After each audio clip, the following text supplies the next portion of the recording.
नेपाल में कल से हुए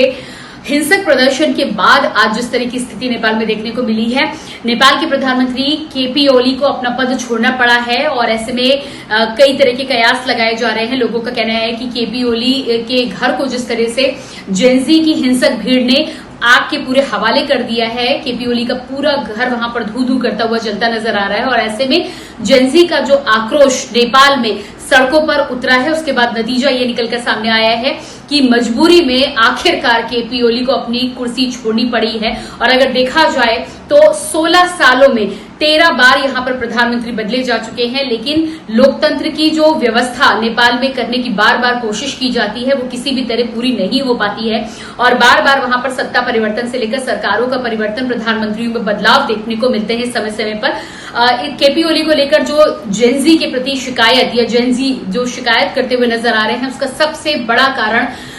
करप्शन बोला जा रहा है और माना जा रहा है कि अब तक के जितने प्रधानमंत्री हैं, केपी ओली का नाम नेपाल में सबसे ज्यादा बदनाम हुआ है करप्शन को लेकर। और यही वजह है कि एक ना एक दिन इस तरह से जेनजी और नेपाल के जो युवा हैं, उन्होंने अपने अधिकारों के लिए जो प्रदर्शन किया है वो प्रदर्शन एक ना एक दिन होना था और यही नेपाल के स्थानीय लोग भी कहते हुए नजर आ रहे हैं। जाहिर सी बात है कि केपी ओली को लेकर तमाम तरह की कयासें अब लगाई जा रही हैं कि नेपाल से वो नेपाल छोड़कर भाग सकते हैं या भागने की फिराक में हैं, लेकिन फिलहाल अभी इस तरह की किसी भी खबर की पुष्टि नहीं हुई है। ताजा जानकारी नेपाल से ये निकलकर सामने आ रही है कि सड़कों पर युवाओं का प्रदर्शन लगातार जारी है। इसके अलावा सेना के हवाले अब नेपाल को कर दिया गया है। सेना ने नेपाल के जेनजी युवाओं से या हिंसक भीड़ से या युवाओं से इस बात की अपील की है कि केपी ओली को उनके पद से हटा दिया गया है। सेना ने सारा कंट्रोल अपने हाथ में ले लिया है। ऐसे में जेनजी तमाम युवा जो प्रदर्शन करते हुए नजर आ रहे हैं, उनको सेना की तरफ से ये हिदायत और आश्वासन दिया गया है कि उनके द्वारा और उनके नियमों के आधार पर, उनकी जो मांगे हैं उनके आधार पर नई सरकार का गठन किया जाएगा जो धीरे धीरे आगे बढ़ेगी। लेकिन सेना ने यह कहा है कि फिलहाल कंट्रोल सेना के हाथ में है और ऐसे में जेनजी युवाओं से इंटरनेट की तमाम सेवाएं अब एक बार फिर से बहाल करने के बाद इस बात की अपील की जा रही है कि नेपाल की जो स्थानीय जो प्रॉपर्टी है या जो नेपाल की प्रॉपर्टी को लेकर हिंसक प्रदर्शन लगातार हो रहा, अलग अलग जगहों पर गाड़ियों को जलाया जा रहा था, स्थानीय चीजों को नुकसान पहुंचाया जा रहा था और सरकारी प्रॉपर्टी को नुकसान पहुंचाया गया था, उसको लेकर नेपाली सेना का नेपाल के युवाओं से कहना है कि ये प्रॉपर्टी नेपाल की है, हमारी अपनी प्रॉपर्टी है, इसलिए इसको नुकसान ना पहुंचाया जाए। प्रधानमंत्री केपी ओली को उनके पद से हटा दिया गया है, वो वापस सत्ता में नहीं आएंगे और ऐसे में अब जो नया नाम निकलकर सामने आ रहा है, यानी कि नेपाल में ये जो तमाम हिंसक प्रदर्शन हुआ है और करप्शन को लेकर ये जो बिगुल नेपाल में छिड़ा था और इतने बड़े लेवल पे ये जो प्रदर्शन हुआ है, इसकी तस्वीरें लगातार देख रहे हैं और ये तस्वीरें अप्रत्याशित तौर पर निकलकर सामने आ रही हैं और ये हैरान करने वाली है कि युवा जब अपने अधिकारों के लिए जागता है तो किस हद तक जागरूकता सामने आती है। इसका एक बड़ा उदाहरण नेपाल में देखने को मिला है। अब आगे की सरकार की अगर बात करें या जनता की सरकार की बात करें तो माना जा रहा है कि बालेन्द्र शाह ये एक नेता है, नेपाल में काफी पॉपुलर हैं, रैपर हैं और जेनजी के बीच में काफी फेमस और पॉपुलर हैं, सोशल मीडिया पर भी काफी सक्रिय रहते हैं। माना जा रहा है कि उनको आगे किया जा सकता है, संभावित पीएम वो हो सकते हैं। इसके अलावा अगर कोई नाम अचानक निकल के सामने आता है तो फिलहाल उसको लेकर सुगबुगाहट नहीं है, लेकिन बालेन्द्र शाह को लेकर क्योंकि जेनजी युवाओं का पूरा समर्थन उन्हें प्राप्त है, युवाओं के हीरो माने जाते हैं नेपाल में बालेन्द्र, तो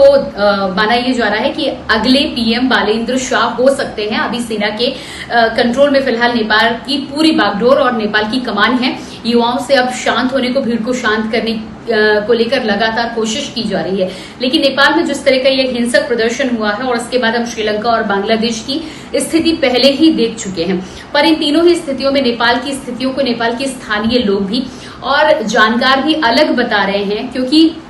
बांग्लादेश और श्रीलंका में जो प्रदर्शन हमें देखने को मिला या जिस तरह की कार्रवाई देखने को मिली, वो विरोधी गुटों की वजह से या विरोधी विचारधाराओं की एक लड़ाई थी जिसके चलते उस तरह का प्रदर्शन हुआ और तख्ता पलट बांग्लादेश और श्रीलंका में देखने को मिला। लेकिन अगर नेपाल की बात की जाए तो नेपाल में युवाओं ने बेरोजगारी से त्रस्त आकर, काम के अभाव की कमी में और उसके अलावा इंटरनेट सेवाएं जो उनकी रोजी रोटी का एक साधन था, उसके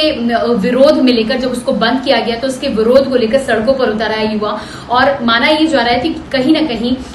दबी हालत में करप्शन को लेकर पहले ही नेपाल का युवा त्रस्त हो चुका था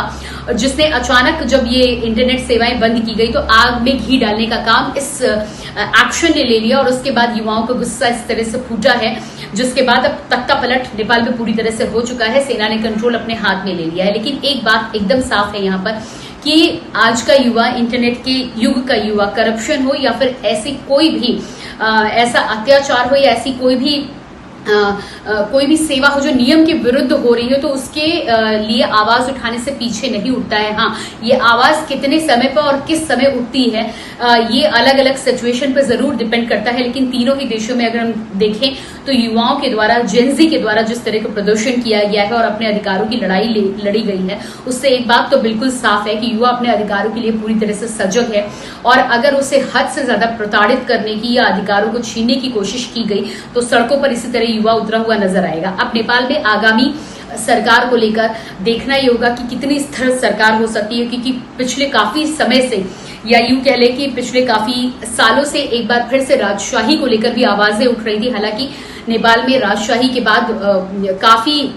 मशक्कत के बाद लोकतंत्र की स्थापना हुई थी और डेमोक्रेटिक प्रधानमंत्री का चुनाव हुआ था, जिसके बाद सरकारें चल रही थी। लेकिन जैसा कि हमने आपको पहले भी बोला कि 16 साल में 13 प्रधानमंत्री बदल चुके हैं। ऐसे में कोई भी सरकार नेपाल में स्थिर सेवाएं देने में सक्षम नहीं हो पाई है। इसके पीछे अलग अलग फैक्टर देखने को नजर आते हैं और भ्रष्टाचार इनमें से सबसे बड़ा फैक्टर है, जिसका नतीजा है कि आज सड़कों पर युवा इस तरह से हिंसक प्रदर्शन करते हुए नजर आ रहे हैं। तो देखना भी है कि सेना के कंट्रोल के बाद और नई सरकार यानी कि जनता की सरकार की जो ये बात की जा रही है, सीधे तौर पे एक बार फिर से डेमोक्रेसी की बात की जा रही है। लेकिन डेमोक्रेसी में इस बार युवा केंद्र में रहेगा और युवाओं के आधार पर नेपाल के विजन को और नेपाल के फ्यूचर को तय करने की बात की जा रही है। अब ये विजन नेपाल के युवाओं का कितना क्लियर है, नेपाल के जो स्थानीय लोग बात करते हुए नजर आ रहे हैं, उनका कहना है कि हमारा प्रदर्शन जो है या हमारा आंदोलन जो है वो बांग्लादेश और श्रीलंका से बिल्कुल इतर है, क्योंकि हमारे पास नेपाल को आगे ले जाने की हिम्मत और ताकत भी है और विजन भी है। देखना ये होगा कि नेपाल के युवाओं का ये प्रदर्शन आगे आने वाले समय में कितना लाभदायी नेपाल के लिए, उनके युवाओं के लिए साबित होता है। लेकिन फिलहाल एक बात बिल्कुल तय है कि केपी ओली को अपनी कुर्सी छोड़नी पड़ी है। नेपाल भी कब तक रुकते हैं इस बात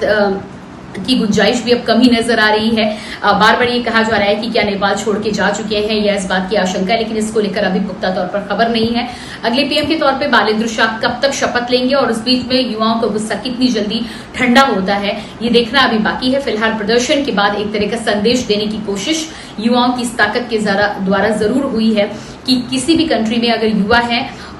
या फिर जेनजी है तो अपने अधिकारों की लड़ाई लड़ना वो बखूबी जानता है। और ऐसे में अगर उन पर अत्याचार किया गया तो एक न एक दिन इस तरह का प्रदर्शन निकलकर सामने जरूर आएगा। वही स्थिति नेपाल में देखने को मिली है।